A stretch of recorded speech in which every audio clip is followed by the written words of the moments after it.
actually said that when he sees your films, he feels like the emotional authenticity of the characters is right there on the screen.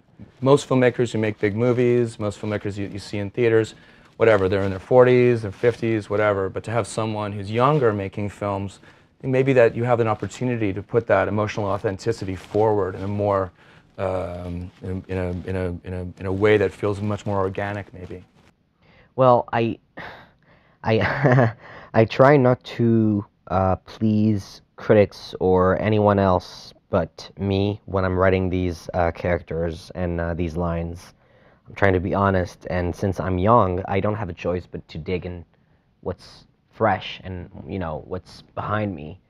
I haven't lived a lot of things, but yet the writing is quite empirical for the moment. It's, you know, based upon things that happened to me or happened to my friends, or and that's the way I think I can reach authenticity. That's really what I want. Toi, faut qu'on se parle après ton cours. J'ai-tu l'air morte, moi, dans l'actrice? I want to be really close to my skin, close to emotions, to truth, but in the same time, I'm thinking, why not slow motion? We cannot have slow motion in real life unless you want to look ridiculous walking in slow motion down the street, doing your errands. But cinema is the opportunity to, you know, to dare using these tools. Yeah, it's almost like, because I know you're a real cinephile and see lots of movies, it's almost like you use cinema itself also as a memory bank, of a way of conjuring up the emotions, and your films sometimes feel like they're partially from maybe your own lived reality and partially from the movies. Well,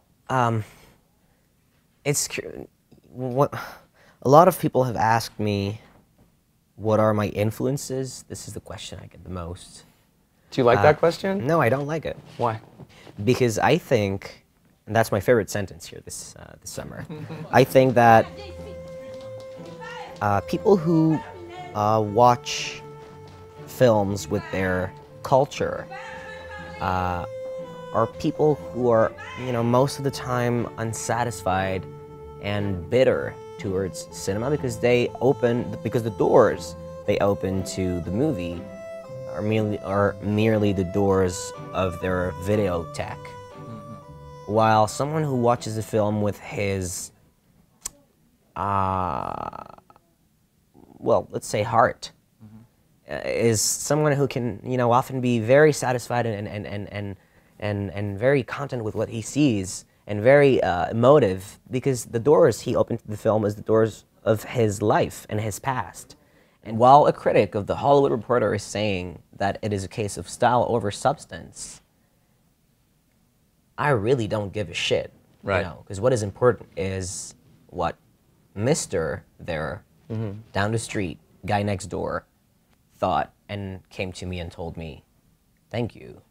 I enjoyed that film. I'm not saying, you know, oh, if you like Heartbeats, you're a good critic. If you don't like Heartbeats, you're a bad guy. That's not what I'm trying to say. I'm just trying to say that it shows when I read some review if someone has the sensibility that is required to understand this film. Right. And if you don't have this sensibility, it doesn't mean you're not intelligent, or it's not in your taste, it's not on your turf, and it's fine. It's fine by me. But it is not a movie that lacks substance. Fuck no. People come to me crying. And if they're crying, it's because there are emotions. And emotions don't come from a vintage dress or a beautiful look. It comes from emotion. What a pleasure to have you with us today. Thank you so much, Xavier. And look forward to seeing the next film, and looking forward to welcoming you back to Toronto soon. Well, thank you very much. Heartbreaker, that's you.